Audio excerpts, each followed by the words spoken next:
hukum juga loh Bang, karena kan ini menuduh yang lain.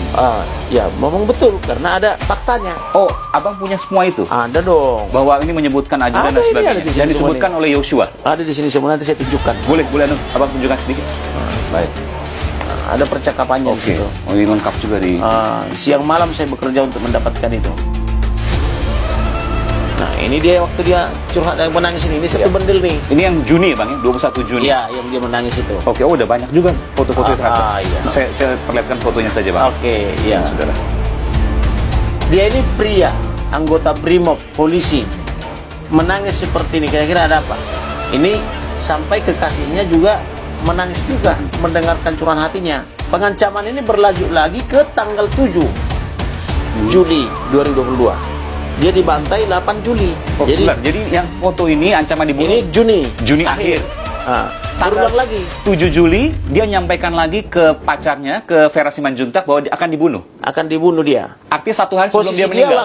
Posisi dia waktu itu di Magelang. Bisa ini lagi informasi baru nih saudara, karena 7 Juli belum pernah disampaikan sebelumnya nih Bang. Baik. Ya. Apabila naik ke atas, dia akan dibunuh atau dibantai. Maksudnya ke atas? Inilah yang saya kasih kepada jenderal itu dari Baris Krim Polri. Tolong telusuri apa makna daripada di atas ini. Masih misteri. Apakah naik dari lantai 1 ke lantai 2 kah maksudnya?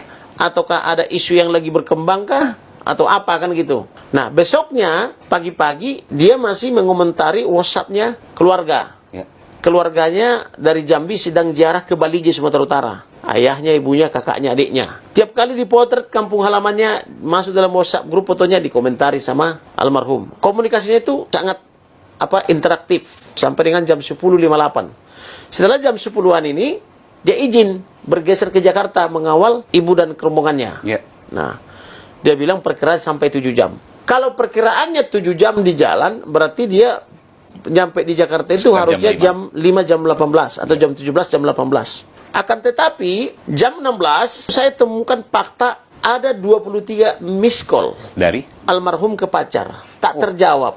Tapi menurut daripada kekasihnya ini masuk secara tidak berurutan. Maksudnya gimana jadi? Jadi contoh, kalau saya melakukan miss call kepada abang itu harusnya misalnya jam 16, 16.05, 16.10, 16.20 itu kan berurutan. Kalau ini ada 16 misalnya, kemudian misalnya 16.40, habis itu misalnya 16.20. Oh, bolak-balik gitu. Zigzag dia gitu misalnya gitu. Ini tidak lazim.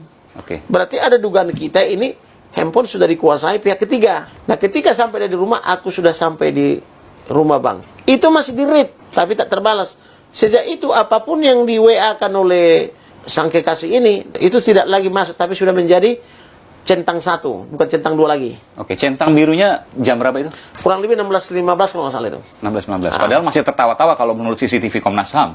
Tapi kan CCTV itu harus diuji apakah itu ori atau editan kan bisa. Tentu ini hal yang menarik karena abang juga pasti punya bukti juga terkait hal ini. Saya masuk ke sini bang karena saya mendengar bahwa abang mengirim dokter pada saat otopsi kedua, betul? Betul. Saya tidak bisa mengambil, saudara. Saya ingin tunjukkan ini. Dan ini sudah dilegalisasi oleh notaris. Dan dari sini saya tadi sempat membaca, memang ada hal-hal yang berbeda jauh dari apa yang selama ini ada. Iya, betul. Saya mohon izin ya, Bang. Otopsi kepala bagian belakang, kepala di sisi kiri terdapat luka terbuka berbentuk lubang. Tidak beraturan. Luka berbentuk lubang yang bentuk corong ke arah dalam 2 cm diikuti retak tulang sampai basis kranit. Lecet melingkari luka ke dalam, tembus ke puncak hidung, membentuk sudut 60 derajat ke kiri atas.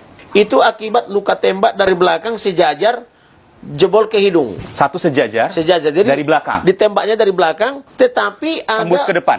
Tembus ke depan. Ada dugaan peluru. Tembakan dari belakang kan itu. Karena sebelumnya disebutkan ini adalah pantulan atau serempetan peluru yang sebelumnya. Kita belum lihat, tetapi penjelasan dari penyidik yang dibilang sayatan itu adalah gesekan proyektil yang ditembakkan oleh Baradae kecil. Tetapi ada usaha, apakah itu menutupi atau tidak, saya nggak paham. Apa itu standar forensik atau tidak, itu dilem di belakang. Itu diduga perbuatan yang pertama. Otopsi pertama. Diduga ya, belum tentu dia bisa juga yang sebelumnya lagi kan gitu. Sebentar, ini kan aneh, karena sejajar. Kalau dia tembak-tembakan Barada Eliezer dari atas ke bawah kan nggak mungkin di belakang dan sejajar. Kalau tembak-tembakan yang saya pahami, karena saya suka menonton film-film yang apa itu, yang koboi-koboi itu kan biasanya kan hadap-hadapan dia, nggak belakang-belakangan toh. Tapi kalau dia berarti kan mempetak umpet mereka, membelakang-belakangan kan gitu. Dan sudutnya sejajar, bukan dari atas. Bukan dari atas. Kemudian dibuka otaknya itu sudah nggak ada otak di dalam kepala. Yang ada adalah ada 6 pecahan. Diduga akibat peluru. Nah, kemana otaknya kan begitu. Nah, kemudian dibuka lagi ini, ditemukan otak itu sudah ada di dalam perut. Kenapa di perut? Nggak ada yang tahu, karena proses otopsi. Hanya mereka yang tahu sama Tuhan yang tahu. Baik. Nah, tembakan kedua diduga dari sini, karena ini bolong ini dari sini ke bibir. Sudutnya dari bawah? Iya. Oke. Dari bawah ke sini. Kalau dari sini dia ke bawah, logikanya kan tembus ke sini. Tapi kan ada yang di sini, luka juga. Adanya di sini, di pundak. Oh, beda. Jadi nggak mungkin jadi letter L pelurunya begini kan? Oke, ini informasi baru ini. Peluru ketiga, sesuai dengan itu, hasil otopsi itu di dada. Juga lurus ke belakang. Sejajar, bukan dari atas. Di sonde dia lurus dia. Peluru keempat itu di tangan. Baik. Jebol. Di sonde juga lurus dia, tidak miring. Sejajar. Nah, itulah diduga 4 peluru itu. Pertanyaannya, masih ada nggak luka lain? Nah, jawabannya? Ada. Di sini. Iya, ini. Di sini. Di sini. Kemudian di bahu luka terbuka. Dugaan dari otopsi pertama itu dikatakan sebagai pantulan peluru atau serempetan peluru. Kemudian lengan bawah ini ada 2 tulang sini, ini patah. Ini patah kenapa? Atau siapa yang matahin kan gitu? Dekat pergelangan ya, Bang? Tulangnya iya. Kemudian jarinya, jari manis, ini patah. Kemudian di bawah ini juga ada luka. Oke. Yang katanya itu untuk memasang formalin. Tetapi di sini juga ada luka lain. Oke. Di pergelangan sini. Baik. Yang belum terjawab. Kemudian di kaki sudut apa itu dengkul ini di belakang. Itu juga diambil sampelnya. Oke. Kemudian ketika dilahirkan anak ini dia sempurna.